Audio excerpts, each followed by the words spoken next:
టాలీవుడ్ పేరు దేశవ్యాప్తంగా మారుమోగటానికి ప్రధాన కారణం రాజమౌళి. బాహుబలి సిరీస్తో తెలుగు సినిమా మార్కెట్ను, బడ్జెట్ను, స్థాయిని అంతర్జాతీయ తీసుకువెళ్లి 2,000 కోట్ల వసూళ్ల సామర్థ్యం ఉందని నిరూపించారు. ఆ దారిలోనే సుకుమార్ కూడా పుష్ప 2తో పాన్ ఇండియా సంచలనం సృష్టించి అల్లు అర్జున్ను దేశవ్యాప్త స్టార్గా నిలబెట్టారు. ముఖ్యంగా పుష్ప 2 1,600 కోట్ల వసూళ్లు పైగా సాధించి టాలీవుడ్ శక్తిని మరోసారి చాటింది. భారీ బడ్జెట్, ఎక్కువ వర్కింగ్ డేస్తో అయినా ఈ ఇద్దరు మార్కెట్ను కొత్త స్థాయికి తీసుకువెళ్లారు. అయితే మరోవైపు అనిల్ రావిపూడి పూర్తి భిన్నమైన దారిలో వెళ్తూ అద్భుతాలు సృష్టిస్తున్నాడు. తక్కువ బడ్జెట్, తక్కువ షూటింగ్ డేస్తోనే వరుసగా బ్లాక్ బస్టర్లు ఇస్తూ నిర్మాతలకు భారీ లాభాలు తెచ్చిపెడుతున్నాడు. పటాస్ నుంచి F2, సరిలేరు నీకెవరు, భగవంత్ కేసరి,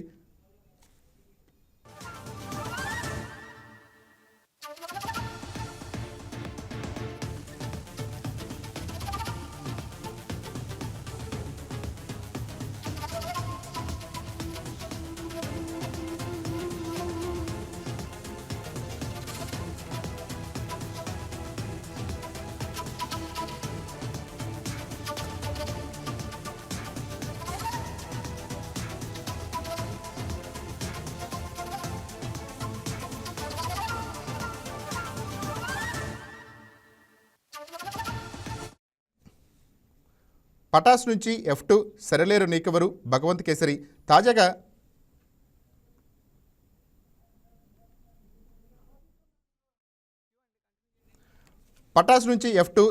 నీకెవరు, భగవంత్ కేసరి, తాజాగా సంక్రాంతికి వస్తున్న వరకు అతని ట్రాక్ రికార్డ్ ఆశ్చర్యపరిచే స్థాయిలో ఉంది. చిన్న పెట్టుబడితో పెద్ద వసూళ్లు సాధించడంలో అనిల్ దిట్టగా మారాడు. అందుకే రాజమౌళి, సుకుమార్ పాన్ ఇండియా గేమ్లో గ్రేట్ అయితే బాక్సాఫీస్ లాభాల గేమ్లో అనిల్ రావిపూడి గ్రేట్ అని ఇండస్ట్రీలో చర్చ నడుస్తోంది. ఇదే స్పీడ్ కొనసాగితే రాబోయే రోజుల్లో అనిల్ మరిన్ని రికార్డులు సృష్టిస్తాడని టాలీవుడ్ వర్గాలు అంటున్నాయి.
Please subscribe to YK TV Network. Please subscribe to YK TV. Please watch YK News. Don't forget to subscribe YK News channel